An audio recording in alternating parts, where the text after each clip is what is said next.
Hello and welcome to episode 2, week 2 of our fantasy football podcast. I'm George Eliopoulos, your host for today, here alongside Darrian and Daniel. Guys, how are you doing? Aloha, bitches! I was gonna say aloha. How did that happen? Now my word is gone. He beat you with the bitches as well, too. That's right. Oh shit. All right, so this is week 9 heading into. We just had the trade deadline, and I think that's probably a good place to start. So we had a few notable moves. It's kind of interesting how it seems like the NFL trade deadline's becoming more like NHL or NBA with some actual moves. One of the more notable ones undoubtedly was Kelvin Benjamin being traded from the Carolina Panthers to the Buffalo Bills and should have an immediate impact. What are your guys' initial thoughts on his fantasy value? Well, I mean, if that trade had happened a week earlier, maybe your nipples would have some redemption. Oh, all right. Devin Funchess, moves up to that number 1 role, and you might be right. Maybe, who knows, right? But as it stands, my nipples will be hurting in a few short minutes. I just like it because he moves into that X receiver role over in Buffalo. It allows Zay Jones to move over to the Z, and Jordan Matthews gets back into the slot. So I mean, there's a lot of weapons to feed, but I don't think it's good for Kelvin Benjamin, right? Because Tyrod's not exactly a great passer, and he now has 3 mouths to feed as opposed to just looking into Jordan Matthews and Zay Jones. So, for my take, you look at Benjamin, you look the type of player he is. He's a big possession receiver, and then you look at the need in Buffalo for a receiver, and typically a receiver, especially if they get traded into a new system, they don't really show up. But I'm coming with a hot take. I think they went and got him because they have a great record and they're trying to do some things this year. That's what I think the trade ultimately came down to. I think he's going to get some targets. I think he's going to be effective there. Yeah, I mean, well, the thing that I like about it is that Tyrod is a dynamic quarterback that I find pretty interesting to watch, but he's not the most accurate guy in the world, and I think that it helps to have a guy with just a massive catch radius like Kelvin Benjamin. You throw the ball towards him, there's a pretty good chance to be able to catch it. Absolutely. I mean, you see that if you look at the team, like there's basically no receivers that have done well. Jordan Matthews, I believe, has 27 total fantasy points.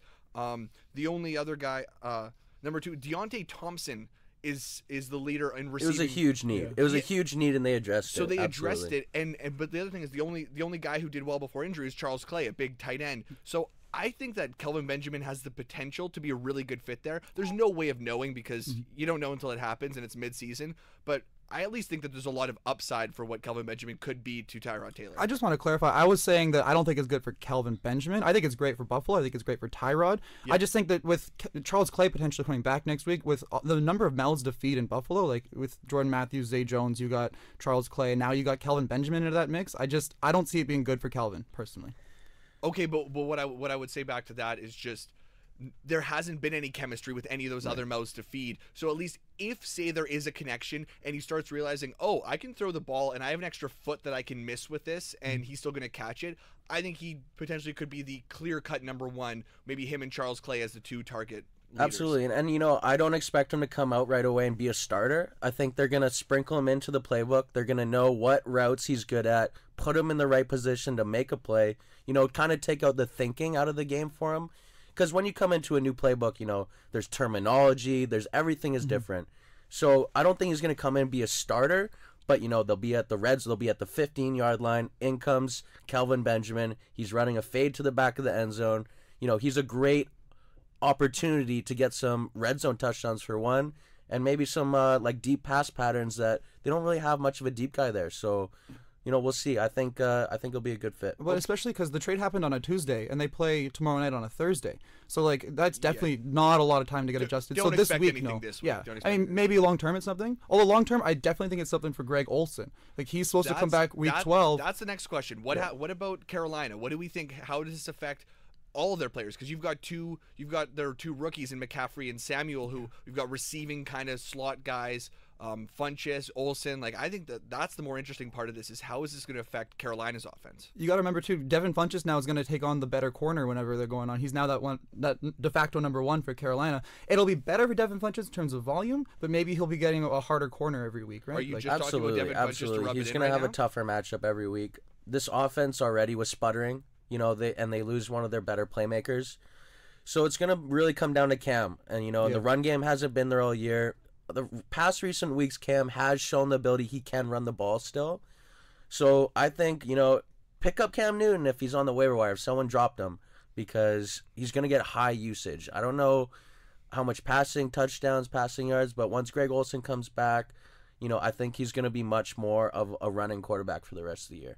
All right. Well, what about probably what was considered the biggest trade was Jay Ajayi going to Philadelphia. What are you guys' thoughts on that? I think Jay Ajayi, he had great volume in Miami, and I think he's not going to have as great a volume in Philadelphia, but the O-line in Miami was so bad, and now he moves into an O-line that's much better in Philadelphia. I think it'll be less opportunities, but better opportunities per carry, if that makes sense. Because I don't think Blunt and Smallwood are going to just fade out of the offense in Philadelphia. I still think they're going to have a role, but I think what Ajayi can do with each carry is going to be better behind that Philadelphia O-line instead of behind the absolutely. Miami. I completely agree. And if you look at Ajayi in a nutshell as a player, he is, I want to say, an average running back for an RB1. For an RB starting, like a starting running back in the league, he's good. He's a better than average guy. I'd put him around, if you had to make power rankings, he'd be around the 15th to 14th guy starting. And you know what? That is a great addition to any team if you can pick up a player like this. His yards per carry this year has been absolutely terrible, but again, just like Dan, I attribute that to horrible O-line play, very inconsistent quarterback play. He can definitely come in and do some things for Philadelphia. But, at the end of the day, there is a lot of running backs there. He's going to be splitting time with LeGarrette Blount. He's not going to probably not get that much passing down work. So I don't know how many carries he's going to get. Obviously, Eagles think they have a really good chance going deep into the playoffs, so that's why they picked him up. Fantasy relevance, I'm not very sure where that's going to go. What I would just say is I don't think it's that important, just what happened in the trade, in the sense of if you own Jay Ajayi, you're starting him regardless of whether he got traded or not. So not that relevant of a trade in that sense. Yeah, I think it is a good thing for Jay Ajayi owners. I think it's a bad thing for Blunt owners. It's a good thing for Jay Ajayi. And I got an interesting stat on Jay Ajayi from last week. Did you guys realize he went 13 carries for 23 yards, but he had a 21-yard rush? That means that he went 12 carries for 2 yards, other than that one 21-yard rush. I just want to bring that up for just a second. That is garbage. That is some garbage. Those are 12 rushes for 2 yards. I guess that's what happens when your offensive line coach does that much coke. Yeah, right? And you got Matt Moore. Well, let's be allegedly some white powder. Sorry. But yeah. I just found that interesting. I was like, holy, if that wasn't for that 21-yard run. Something's up in Miami, and I don't know what it is. Something's up their nose. All right, what about Jimmy Garoppolo? I feel like that was actually, to me, the most interesting trade just in terms of football and the legacy and Tom Brady and what's going to happen. But fantasy-wise, I don't think it's that important. Daniel, what do you think? Well, I mean, it came out today in Roto World that he might not even start for this entire year. Like, originally yesterday it was saying not true. He probably won't. That might be the report, but he will start. I think he will, but I mean, I don't think he'll start till at least week 12, right? Like, they're going to give him some time to get adjusted to the offense. They've got the bye week coming up in week 11, so I don't see it being relevant until at least week 12. He might not start at all. If he does start, it'll be a good bump for maybe Pierre Garçon, who, like, his targets can't get worse than what you're getting from Beathard. But, I mean, I don't know. We'll have to keep an eye on it, personally. I think Garoppolo will end up starting probably from week 13 on.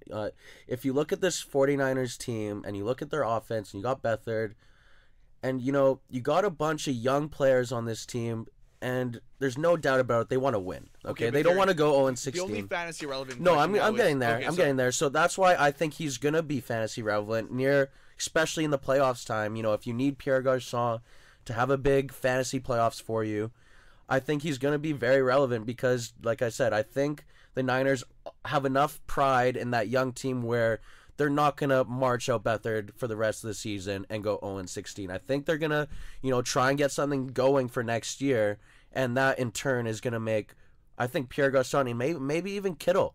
I really think Kittle, he's shown some things, he's had some drops, but he's a very athletic tight end, and, there's a lot of opportunity there for the fantasy playoffs if you're looking for someone. All right. And so one more guy that maybe you wouldn't think of traditionally, but I know, Daniel, you have your eye on him. The trade for Dwane Brown heading to the Seahawks from the Texans. What are your thoughts there? Is it okay if I go on a bit of a stat rant here? Let's hear it. All right. So I'm going to call this the Dan Stat Rat of the Week. Basically, the point of my rant is that... sponsor for that later. Sorry? We'll get a sponsor for that later. Sponsor for that later? Sure. I'll come up with one. I'm sure they'll pay big bucks for that.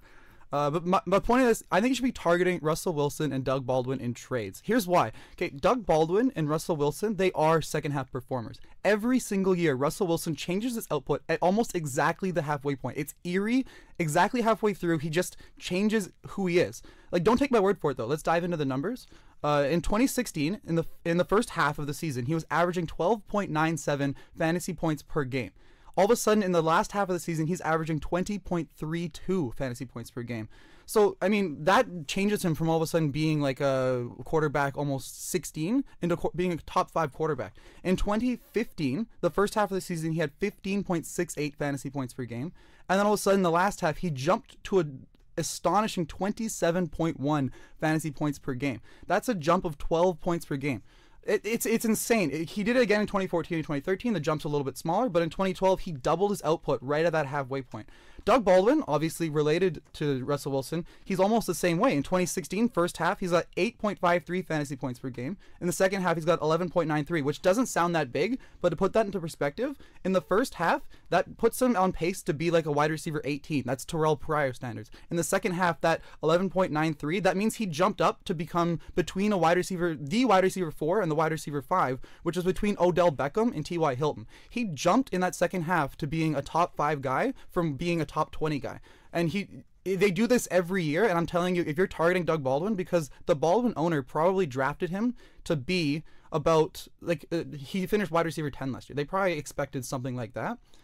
Now you're going into it, and he's right now the wide receiver 30 on the year in standard scoring. So they're probably disappointed in that. And I guess I got to bring this back to Dwane Brown. My point is, Dwane Brown, former first-round pick out of Houston, if that offensive line has been so bad, suddenly Russell Wilson has more time to throw, and they're already perennially a second-half kind of guys. So now if all of a sudden their offensive line gets better, and Russell Wilson and Doug Baldwin already are going to get better in the second half, I think this could be a great way to target them when owners might be low on them. Go buy low on Doug Baldwin. I believe that.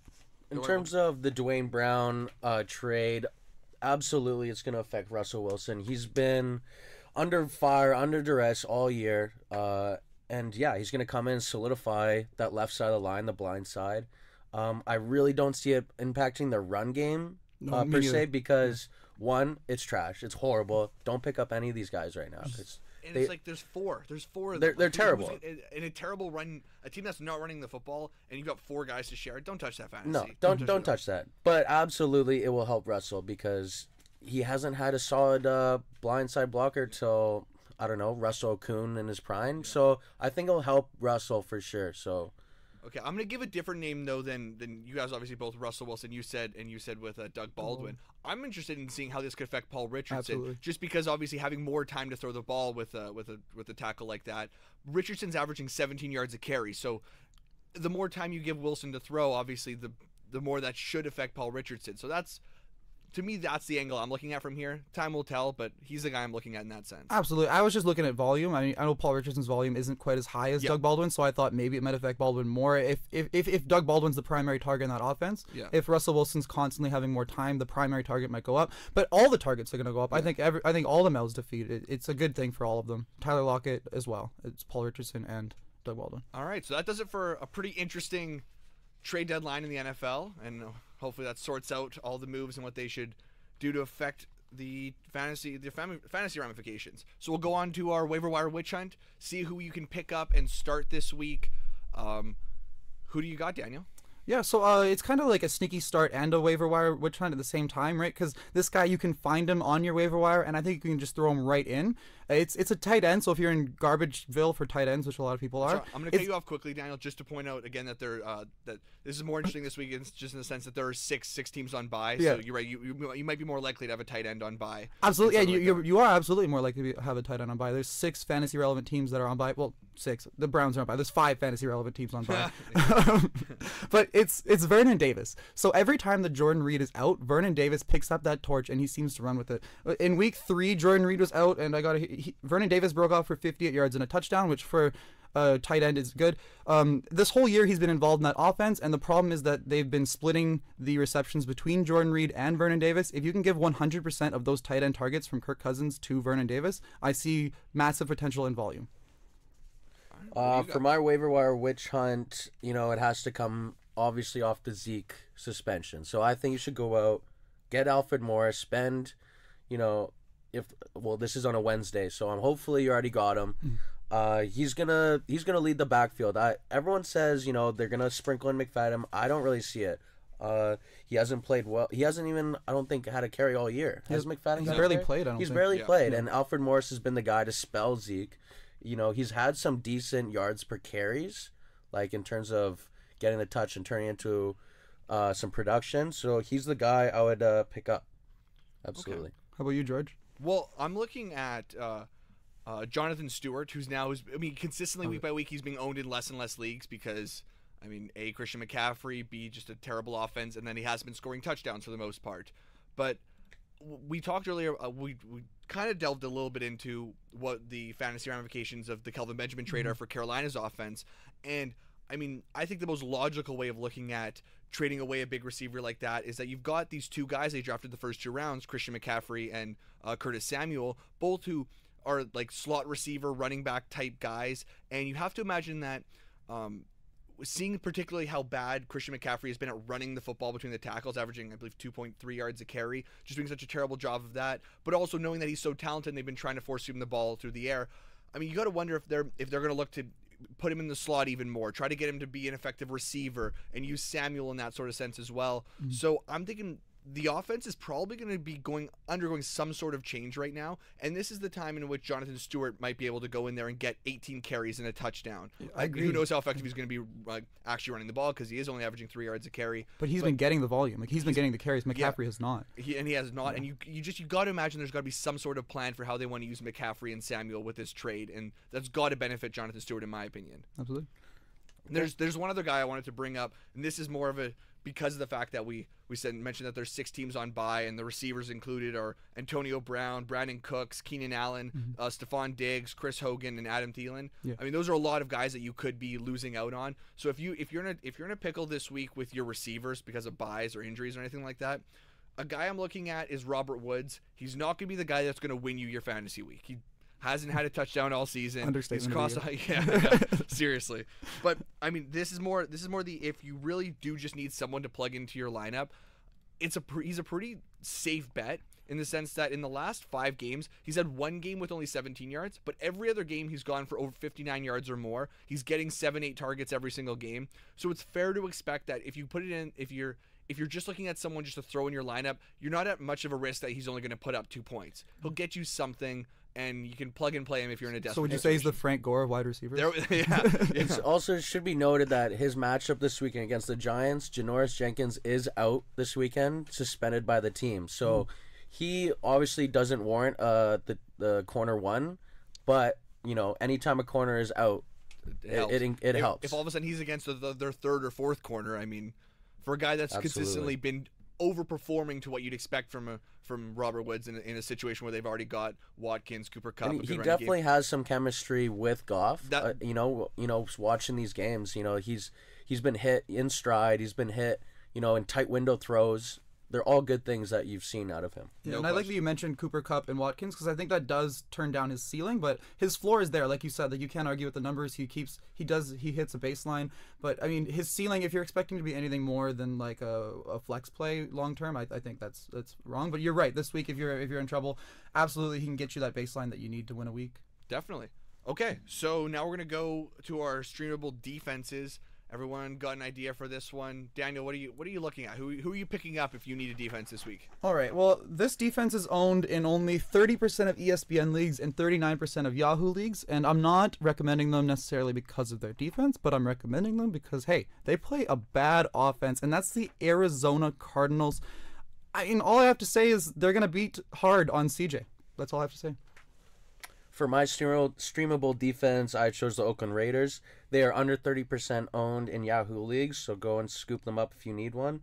They're playing the Miami, they're playing the Miami Dolphins this weekend, and Miami's been giving opposing defenses the 4th most points so far this year. Really? They have Cutler coming off injury, Devontae Parker off injury. They lost Jay Ajayi. This is an offense that is completely lost right now. Do you know, is Cutler playing this week? Cutler he's is on pace to. He's slated to practicing. play. Okay. He's slated to play. So, who knows what's going to happen with that Miami defense. You know, the Raiders, I'm more picking them because of the matchup and not who they have.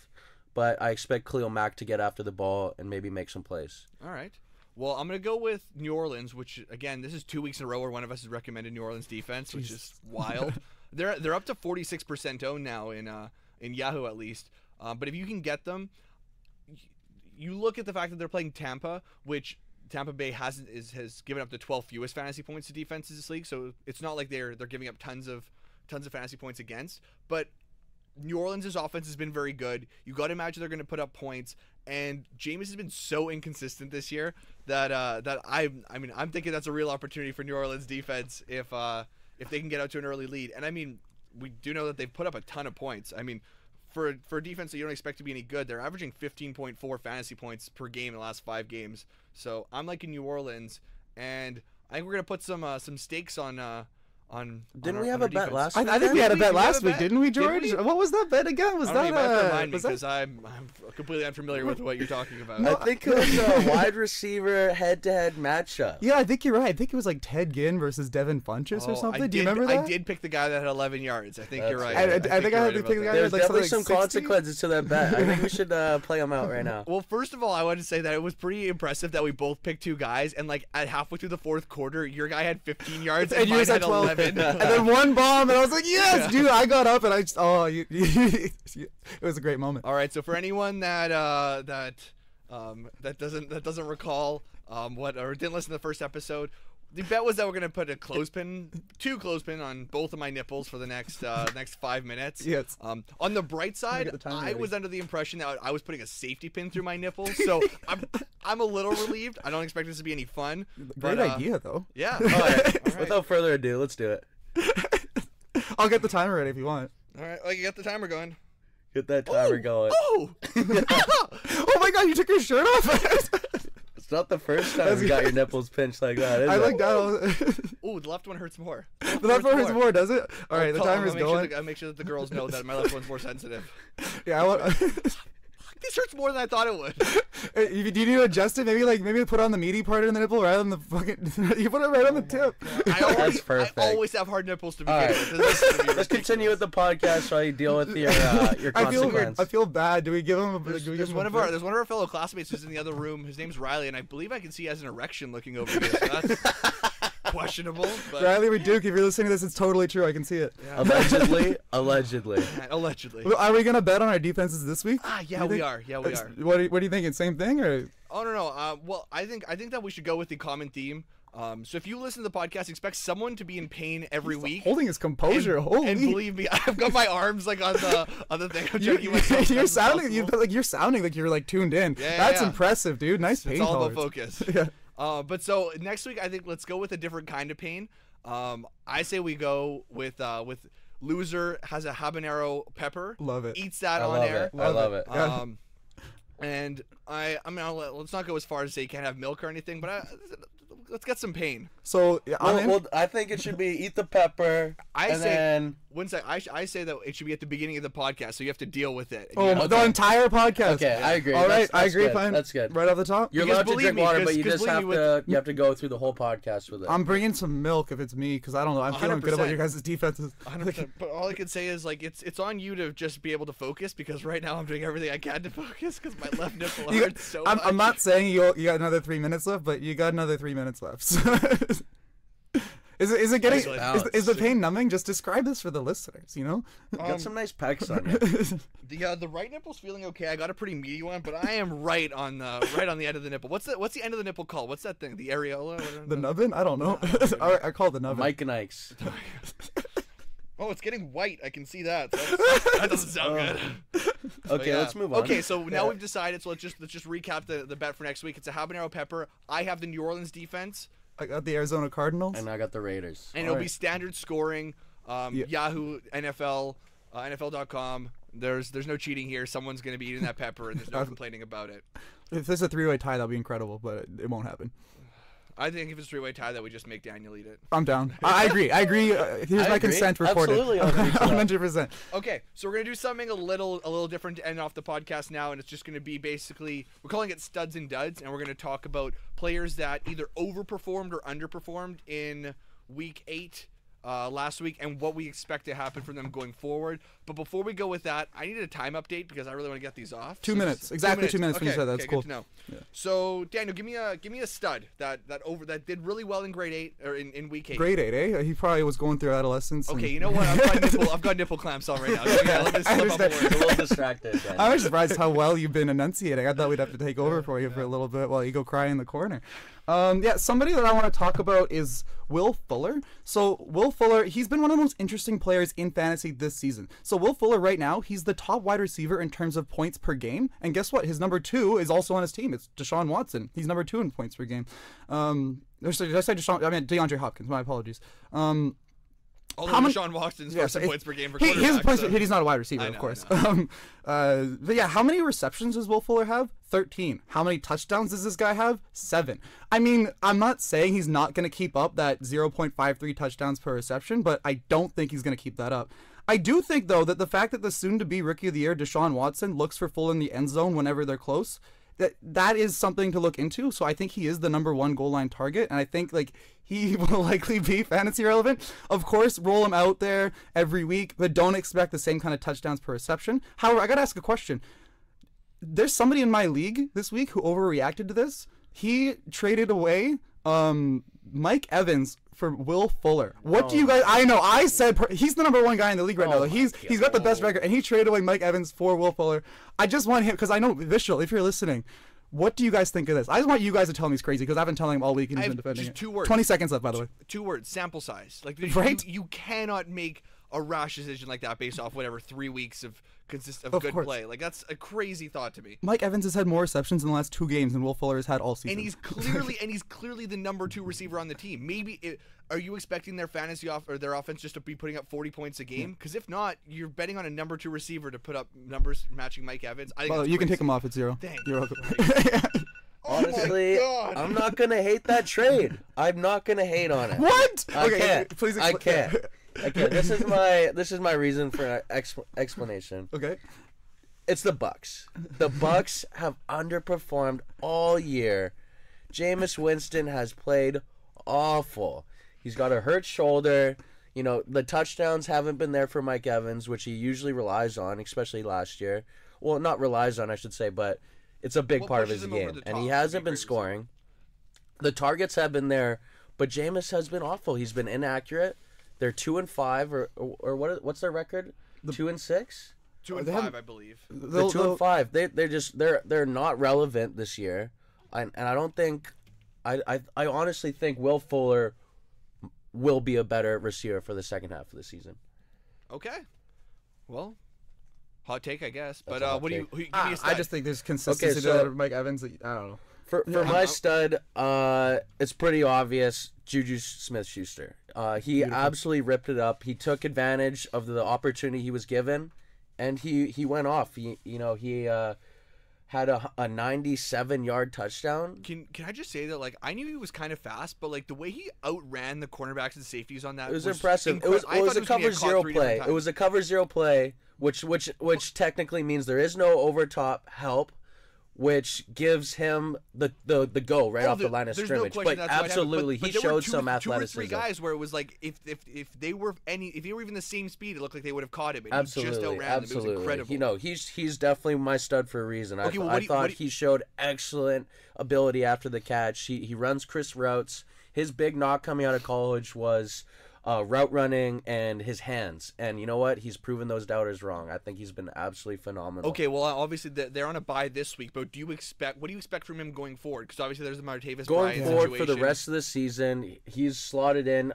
as the number 2 receiving option, and I think they should start thinking about it's a big 3 there with Bell, Ben, and Brown. I think it's time to put Juju in that conversation with those guys. I think it might be a little early to say that, but there's certainly potential because you see the way that the Pittsburgh develops receivers is unlike any other team in the NFL. Every year it seems like they get a guy in the third, fourth I think round. it was pretty clear that he was a huge part of their offense, and they wanted to get him the ball. They don't want to force feed Antonio Brown 17 targets a game.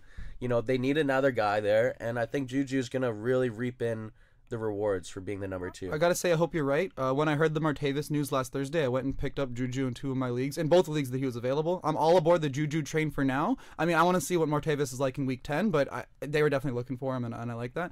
I also just want to say, Mike Evans is the number 6 wide receiver on the year so far. Vishal, again, I think I think that was a bad trade. Yeah. I just want to throw that out there. All right. Okay, well, I'm gonna for my stud, I'm gonna go with a guy that Daniel seems to believe has terrible yards per carry, but doesn't actually. I'm so sorry.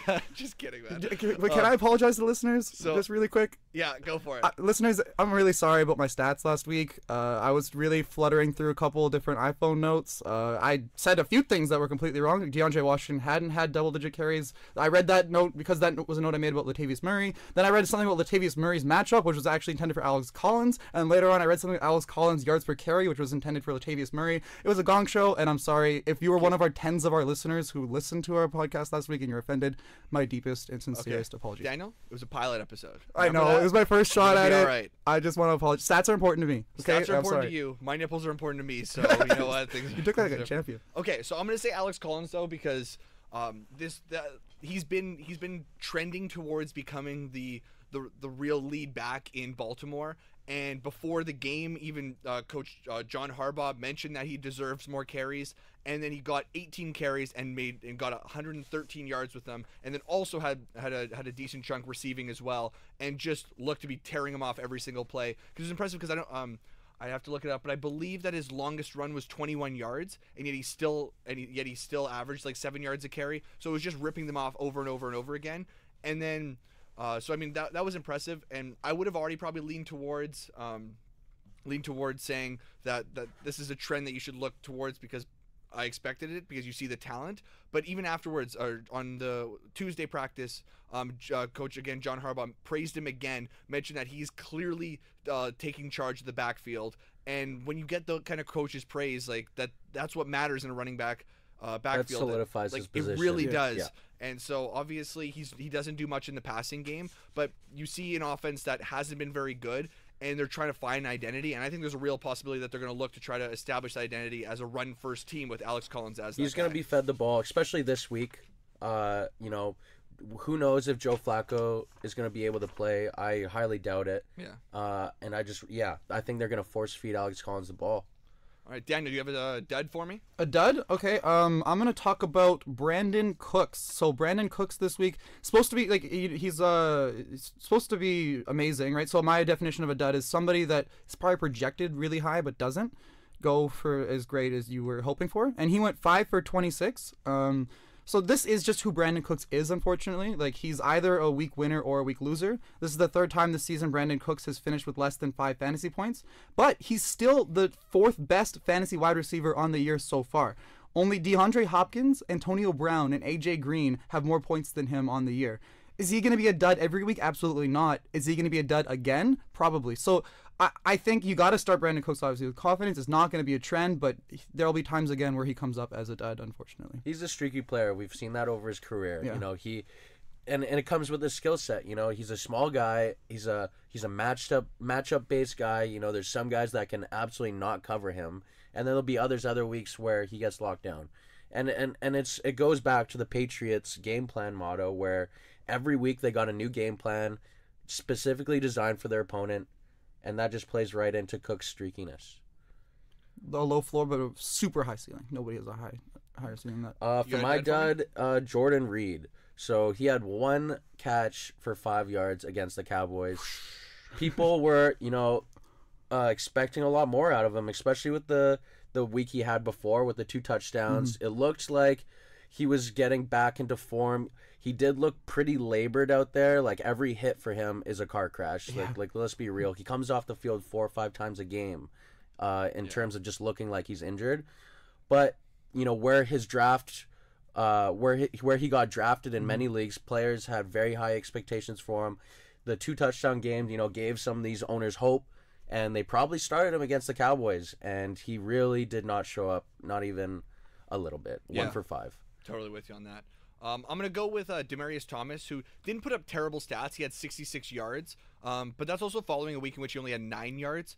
But the thing that I note is that he was going up against Kenneth Acker for for Kansas City and not Marcus Peters. And when you're the guy who's not going up against Marcus Peters, it's your job to make plays. Yeah. And the fact that he went for 9 yards the week before and then couldn't have a really big game in a game where he should have exploded, in my opinion. And you look at the quarterback play of Trevor Siemian, who's been really bad recently. I have serious concerns about Demaryius Thomas going forward and how reliable he is even as a receiver 3. Whoa, that's a hot take. Yeah. I think the volume's there for Demaryius Thomas. Like, he's getting targeted enough. I mean, it's been inconsistent. He's had a few down weeks. Well, I mean, in the last 4 weeks, he's only gotten double-digit targets once. His targets aren't terrible. You're right. Yeah. But it's been, I don't know, back-to-back underwhelming weeks, and I have a lot of concerns with Trevor Siemian watching him play. I just hope he reaches the end zone. But in order for him to reach the end zone, Denver has to reach the end zone. Do you know how many times he's reached the end zone this year? What's that? I don't think he's had one touchdown. Exactly he's right had 0. Exactly. Yeah. I hope he starts to hit touchdowns soon. But I mean, if he does, like, he's got the yardage. They have Brock Osweiler starting this week. That's heist. right. I meant to talk about that. Yeah, they confirmed that earlier today. Not even kidding. Yeah, it's truly fantastic. I would remove every single expectation for that offense out this week. I don't bet on sports, but if I did, I would be throwing all my money on anyone that's going against Brock Osweiler. Who's Denver playing this week? Denver is playing at Philly. Right. Oh, okay. Yeah. Let's put up Brock Osweiler against the hottest team in the NFL right now. Right. All right. Well, I think that about wraps it up for this week. Pretty successful week, and we're gonna be back next Wednesday again. We'll be back to recap. Daniel will be eating habanero pepper most likely. Habanero, not jalapeno. Oh, sorry. I'm bad with this apparently. I jalapeno would be easy. Yeah. Oh, you say that now. You say that now. That's fair. All right. Well, thanks for listening, and we'll talk to you in a week. Thank you all. Later.